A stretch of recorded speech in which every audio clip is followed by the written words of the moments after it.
Descubre al chupacabras y al lobizón, criaturas malditas de terror. Hay cosas en la noche que no esperan la mañana. La oscuridad no es simplemente ausencia de luz, sino una trampa que oculta formas que no quieren ser vistas. Esta es la primera vez que cuento lo que sucedió en el rancho. Es la primera vez que pronuncio en voz alta los nombres que me persiguen cuando cierro los ojos. Vivía con mi padre en una casa de techo bajo, de tablas que crujían con el viento y ventanas que siempre parecían contener un poco de polvo cada vez que las cerrábamos. Mi madre y mi hermano murieron en un año de mala suerte que nadie logró explicar. Una fiebre que vino con la lluvia se los llevó en cuestión de días. Quedamos él y yo, y juntos hicimos de la rutina un refugio: ordeñar a las cabras antes del amanecer, revisar la cerca, contar los animales en voz alta como si el número exacto pudiera garantizar que nada malo sucediera. Mi padre tenía un abrigo de lana gris toscamente tejido por una tía lejana. Lo usaba siempre, incluso en las noches templadas. A veces lo veía inclinarse sobre la fogata con ese abrigo puesto, y en medio de la penumbra, el tejido parecía absorber la luz.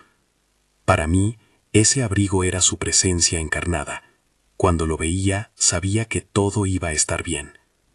El pueblo no era grande: una cantina, una iglesia pequeña y una galería donde se hablaba de las cosechas y se contaban fechas para los bautismos y las muertes.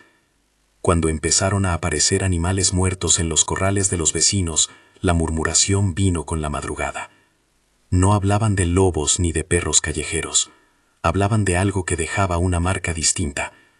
No era un simple desorden, sino una limpieza obsesiva. Varios contaron que las cabras estaban intactas por fuera, sin haber roto la piel de manera convencional, pero con los ojos como espejos, brillando. Algunos dijeron que encontraban pequeñas marcas en la tierra, huellas que no reconocían.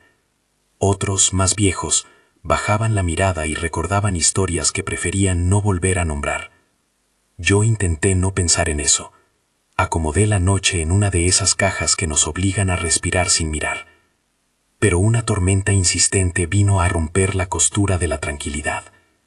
La lluvia golpeaba tan fuerte que parecía formar un tambor, y el viento traía olor a tierra mojada y a algo más metálico. Fue esa noche cuando escuché por primera vez un gruñido muy cerca del granero. No era el ladrido de un perro, ni el ronquido de un potro. Era un sonido bajo y sostenido, como si alguien arrastrara la garganta por una piedra. Dormía en la casa mientras mi padre repasaba nombres de botas en voz baja. Él siempre hacía eso antes de ir a acostarse, como quien cuenta objetos para asegurarse de que el mundo sigue en su sitio. Me desperté con la sensación de que algo me miraba desde afuera. Abrí la puerta de la cocina y la lluvia me pegó en la cara. El aire olía a cable quemado y a humedad. Al borde del campo, una cabrita, la más joven del rebaño, había desaparecido. Mi padre se enfundó su abrigo de lana y dijo que iríamos a buscarla, pero la visión de sus manos, manos sólidas, con las uñas manchadas de trabajo, me dio miedo. No hablé. Fuimos con linterna hasta el cercado, y por un momento la noche se cerró en torno a nosotros como un cuenco. Los vecinos comentaban haber visto ojos vidriosos en la oscuridad, dos puntos que reflejaban la luz como si fueran cristales. Yo no quería creerlo, pero el reflejo que vi esa noche me atravesó. Un par de ojos fijos, demasiado inmóviles, que brillaban de una manera que parecía no pertenecer a ninguna criatura doméstica. Me quedé paralizada, y en el barro el relieve de algo que había pasado se quedó marcado. La cabrita no estaba. Un gruñido rompió la línea del silencio, esta vez más cerca, y un animal invisible se aproximó hasta la línea del granero. Decidí, con la terquedad que viene del miedo y del desamparo, seguirla sola en la penumbra. No dije nada. Tomé una linterna, el antiguo rifle pequeño de mi padre, y me interné entre los árboles. La lluvia había convertido todo en sombras móviles. Caminé unos pasos y vi un brillo que no era de luciérnagas. Eran ojos que me miraban desde la maleza. Di un paso hacia adelante y el barro cedió bajo mi pie. Rodé, la linterna cayó, y mi cabeza golpeó una raíz. El mundo giró y se volvió un concierto de agua y hojas. Sentí algo olfatear la noche alrededor de mí. Cuando recuperé la vista, lo primero que distinguí fueron unas espinas, una forma gris que se recortaba contra el cielo encapotado. No era un perro, no era un zorro. Tenía la piel como cuero, húmeda. En la espalda una fila de espinas rígidas que se alzaban y caían con la respiración. Corrí como pude, arrastrándome hasta la salida del bosque. Mi pulso era un tambor. Pensé en la cabrita, en mi padre, en el abrigo de lana que ahora veía como la única balsa posible. Llegué al rancho con las manos cubiertas de barro y la cabeza doliéndome. Todo estaba en silencio. Abrí la puerta del granero con la sensación de que la noche misma contenía la respiración, y lo que vi me heló hasta la médula. Hileras de cuerpos pequeños yacían en desorden, y entre ellos, como si fuera parte de la misma pila de animales, estaba mi padre. No fue una imagen limpia, fue una sugerencia sombría. Su abrigo de lana colgado en una roca, su rostro pálido y los ojos cerrados, pero su presencia ahí, entre las presas, me golpeó con la fuerza de un golpe que no entiendes del todo. El olor llegó después. No quiero detallar lo que actuó en mi estómago, solo diré que era pesado, metálico y antiguo, como si la noche hubiera abierto una herida para mostrar lo que hay dentro. Vi su cuerpo, me arrodillé y le hablé en voz baja, con la esperanza infantil de que volvería a responder. Nada. En el silencio, escuché un gruñido detrás de la madera del granero. Algo se arrastró y la sombra que se movía proyectó la silueta de espinas. Había algo que olfateaba, tanteaba los contornos de la carne y el miedo. La luz de mi linterna temblorosa dio en un par de ojos vidriosos que me devolvieron un brillo sombrío. En ese momento, el mundo se comprimió en un solo acto que no tenía palabras. La criatura salió del montón de paja, y su hocico, alargado, dejó entrever colmillos afilados como si fueran cuchillas pequeñas. No hubo tiempo para el razonamiento. Tomé el rifle de mi padre, y el peso de ese mepal pareció transformarse en la única verdad rota que me quedaba. Disparé sin apuntar del todo, con la furia y la desesperación que solo la pérdida puede forjar. Oí el impacto. La criatura soltó un sonido que no era del todo un rugido ni del todo un chillido. Fue un ruido primitivo que hizo eco en las vigas del granero. Se desplomó y dejó un silencio más denso que la lluvia. No puedo decir si la bala dio en el corazón. Solo recuerdo el segundo en que la bestia quedó inmóvil y los ojos dejaron de devolver la luz. Los vecinos llegaron porque vieron la luz y escucharon los tiros. Vinieron con antorchas, con cuchillos de labranza, con la determinación de la comunidad que se aferra a la vida. Entre ellos había caras que habían sentido pánico antes que yo, edades distintas, miradas duras. En cuanto la cosa quedó tendida, el rumor creció. «Es el chupacabras», murmuró alguno, como si nombrarlo pudiera devolver el orden. Nosotros no éramos científicos, éramos personas que vivían con la tierra y que necesitaban un nombre para sus miedos. Algunos dijeron que debíamos quemarlo, otros que había que enterrarlo. Al final, entre maderas viejas y gasolina, prendimos fuego al cuerpo. Vi las llamas comerse la forma de algo que había parecido demasiado monstruoso para existir en la vida cotidiana. Vi mi abrigo de lana sobre el cuerpo de mi padre, y la lana se incendió, explotando en olor a humo y a recuerdo. Después de esa noche, las cosas no fueron iguales. El pueblo sintió un alivio que era a la vez frágil y tenso, como una cuerda recién tensada. Los vecinos limpiaron los corrales y contaron las pérdidas. Hicimos un entierro para mi padre con quienes podían venir. En la caja metimos el silencio que quedaba. Yo no volví a ser la misma. Me quedó la culpa clavada como una astilla. Si no hubiera salido al bosque, si no hubiera ido a buscar la cabrita, si mi cabeza no hubiera golpeado esa raíz, las cadenas de sí se multiplicaron hasta asfixiarme. Dormía con el rifle apoyado en la pared de mi cuarto, con el abrigo de lana colgado en la silla como un recuerdo cruel. Cada ruido en la noche me hacía sacar el arma como si fuera un acto mecánico. A veces, en la madrugada, creía escuchar ese gruñido bajo la lluvia, como si la criatura hubiese dejado una última nota en el mundo. Años después, mientras limpiaba la casa, aún encontraba pequeñas plumas de paja ensangrentada en la esquina del granero, pruebas mudas de que algo había ocurrido. Vecinos hablaban de haber encontrado huellas que cambiaban de tamaño y de haber soñado con ojos vidriosos que miraban a través de la ventana. Algunos dejaron el pueblo. Otros, como yo, nos quedamos para que los lugares no cedieran ante la memoria. Pero eso no fue todo. La noche en la que enterramos lo que quedó, la hoguera lanzó chispas que subieron hacia la luna, y en el ruido seco del crepitar, escuché un aullido lejano que no era como los de los coyotes. Era alargado, profundo, sostenido en la bruma. El rumor se volvió a encender. En las pampas, lejos de nosotros, en los campos abiertos, la gente contaba otra cosa, una maldición que venía de la sangre. Una historia que hacía que los niños dejaran de jugar cerca del arroyo cuando la luna estaba baja. Si esta historia te está interesando y quieres escuchar la otra parte de este especial sobre criaturas malditas, quédate. En breve te llevaré a las pampas donde la leyenda del lobizón camina entre los surcos. La leyenda que me contaron en aquel pueblo tenía raíces más antiguas que nosotros mismos.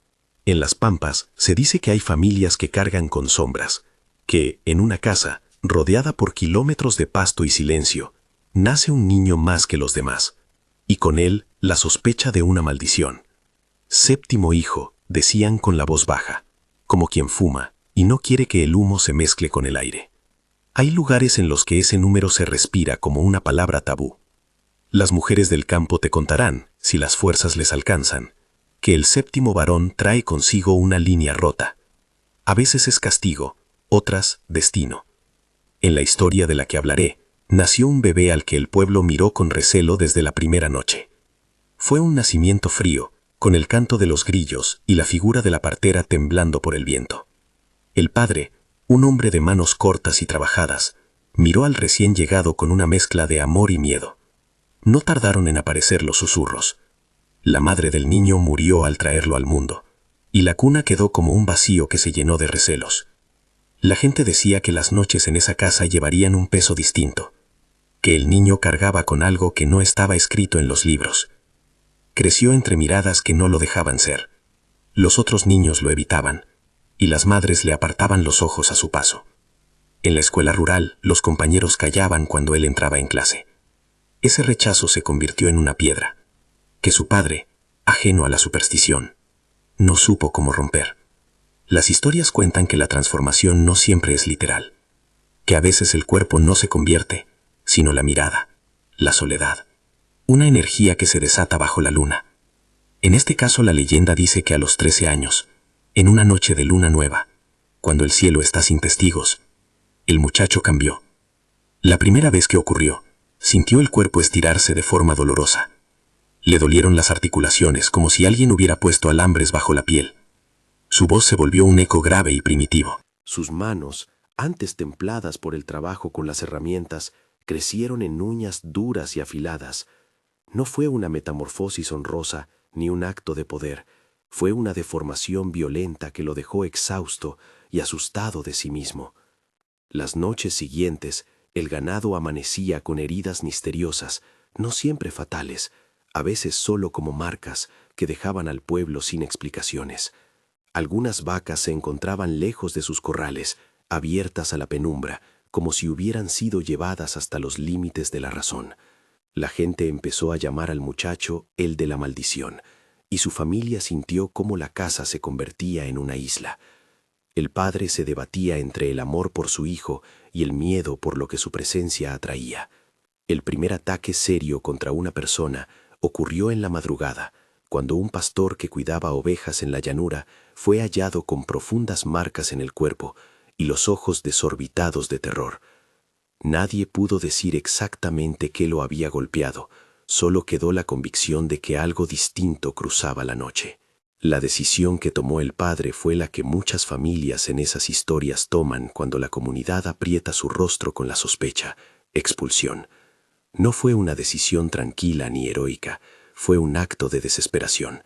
Le dieron al muchacho unas pocas cosas, palabras frías y un abrazo que no sabía a perdón. La puerta se cerró como una sentencia. El joven salió con la soledad por compañera y la mirada de los otros marcada como un mapa en su piel. Dicen que desde entonces nunca volvió a tener un lugar propio. Vagó por las pampas, aprendió a escuchar el viento para predecir la lluvia, a leer las sombras para no sorprender a quien miraba detrás de la noche. Los encuentros con animales continuaron. A veces se perdían rebaños enteros, a veces solo unas piezas. Los relatos adquieren ese tono de rumor que las noches al final de la mesa transmiten. Testigos que juran haber visto a un hombre de aspecto doliente transformarse, aullidos largos en la distancia, huellas que a veces son humanas y a veces no. Se decía también que la maldición no era solo física, sino que tenía un efecto que iba más allá. Quien mirara fijamente a los ojos del lobizón, según la versión más oscura, podía recibir una marca en la memoria, una herida invisible que se encendía con el tiempo, como si la mirada sola transmitiera una especie de destino. Con el tiempo, la figura del lobizón dejó de ser una persona para convertirse en símbolo. Para muchos, era la manera de explicar lo inexplicable, un animal que aparecía en la noche y que tenía una historia humana a cuestas. Para otros, era la confirmación de que la naturaleza puede ser indiferente y cruel. Las madres enseñaban a sus hijos a no caminar solos cuando la niebla bajaba del monte. Los hombres permanecían con lámparas y garrotes, esperando a que la criatura pasara sin toparse con sus hogares. Algunos testigos afirmaban que el muchacho todavía volvía de vez en cuando a la orilla del pueblo, que se detenía a mirar a las casas y sin tocar ninguna puerta, dejaba en las miradas de quien lo veía algo parecido al arrepentimiento. La expulsión del joven no cerró nada, solo trasladó el problema a los pastizales. Con cada temporada, la leyenda crecía. Se hablaba de pactos invisibles, de sangre que corría en líneas que nadie podía romper. Se decía que la maldición podía transmitirse de diferentes maneras, por linaje, por la mirada, por la noche. En la versión más ferviente de la historia, se aseguraba que si alguien encontraba al lobizón y le devolvía la mirada sin miedo, podía recibir su propia maldición, una sombra que se pegaba como una segunda piel. Esa forma de transmisión final convirtió al lobizón en una advertencia, no solo cuidado con ser atacado, sino con mirar demasiado de cerca. La mirada se volvió un campo minado. La gente narraba también cómo la comunidad misma actuaba como mecanismo de contención. Quemas de pasto controladas, vigilias, oraciones susurradas en la cocina. No eran soluciones científicas. Eran costumbres que intentaban cubrir la brecha entre el miedo y el alivio. A veces un vecino que había perdido ganado contaba que la criatura no era solo hambre, sino algo que parecía alimentarse de soledad, de la rabia que se estaba incubando en las casas donde la gente dejaba de hablarse. Con cada relato, la línea entre víctima y perseguidor se desdibujaba. Hay versiones en que el lobizón no ataca a su propia manera, sino que se deja ver con una intención: mostrar que la maldición puede ser encarada. En otras, el lobizón es una condena estúpida e inmisericordia. Lo cierto es que la leyenda persistió, no por su verosimilitud, sino por su uso social. En las pampas, como en cualquier otro campo, las historias sirven para poner límites, para enseñar a los jóvenes a volver antes del anochecer, para recordar que las decisiones tienen consecuencias. El muchacho que se convirtió en lobizón terminó siendo el espejo en el que el pueblo vio sus propios fallos. Falta de ternura, desconfianza y la facilidad con la que se expulsa lo que se teme. Al unir ambas historias, la criatura gris que vino al rancho y el lobizón que vaga por las pampas, se dibuja un mapa de lo que pasa cuando la soledad y la sospecha se juntan. En un caso, una figura cuya apariencia nos resulta extraña atraviesa la noche y devora lo más esencial: los animales, el sustento. En otro, una persona se convierte en otra cosa en el límite entre la infancia y la adultez, y la comunidad reacciona con violencia o abandono. Ambos relatos hablan de vulnerabilidad, del que cuida a los suyos y los pierde, del que nace en una casa donde la superstición lo marca antes que su nombre. Ambos relatan cómo las comunidades tratan de poner orden ante lo que parece no obedecer reglas humanas. Las criaturas malditas, ya sea el chupacabras o el lobizón, funcionan también como pruebas, ponen en jaque la idea de hogar, de familia, de protección. Nos obligan a mirar qué hacemos cuando el peligro no viene del exterior, sino desde los rincones de la propia historia familiar. Cuando mi padre quedó tendido entre las cabras, no fue solo mi pérdida, fue la caída de un pacto, la certeza de que si se cuida la tierra, ella cuida de ti. En las pampas, la expulsión del joven fue la conversión del miedo en desaliento y la malvisión en algo que se arrastra por generaciones. Tal vez lo más inquietante de todo es que ninguna de las dos historias termina del todo. Después de la quema del cuerpo en el granero, el pueblo sintió una tregua, pero los gruñidos aparecían en algunas noches de luna nueva. Los relatos de huellas imposibles continuaron circulando en voz baja. En las pampas, el lobizón siguió siendo una sombra en las rutas de barro. La lección que dejan estas dos historias no es la de un final cerrado, sino la de una persistencia. Las leyendas resisten. El miedo se instala como una segunda piel. Cierro este relato volviendo al rancho. Muchas noches, cuando el viento trae a mi ventana el aroma de la leña y la lluvia canta en el techo, me despierto con la sensación de que alguien me está observando. A veces es el recuerdo de los ojos vidriosos que vi esa primera noche. A veces es la memoria del muchacho, del séptimo hijo, que alguna vez miró su propia sombra hasta confundirse con ella. Pongo la mano sobre el rifle y lo siento frío. Me cubro con el abrigo de lana que quedó en la casa, y el tejido me recuerda a mi padre. Aún así, cuando abro la puerta, hay momentos en que la pampa parece responder con un aullido lejano, algo que no puedo negar ni confirmar. Una nota que parece unir los dos relatos en una sola canción. La canción de lo que no se nombra, de lo que se mira de reojo, y nunca se dice claro. Si te quedó la piel de gallina y quieres que sigamos explorando otras historias de criaturas malditas, susurra este episodio a alguien que ame el misterio. Suscríbete para que no se pierda la continuación. Antes de irme, quiero que recuerdes dos cosas. Primero, que la noche tiene nombres que la gente ha inventado para sobrevivir. Y segundo, que a veces lo que llamamos monstruo es en el fondo la evidencia de nuestras propias faltas. La pampa no olvida. El rancho guarda cenizas que nunca terminan de enfriarse. Y las leyendas, aunque parezcan meras trampas para asustar a los niños, siguen caminando entre gallineros y arroyos, alimentadas por quienes miran con miedo.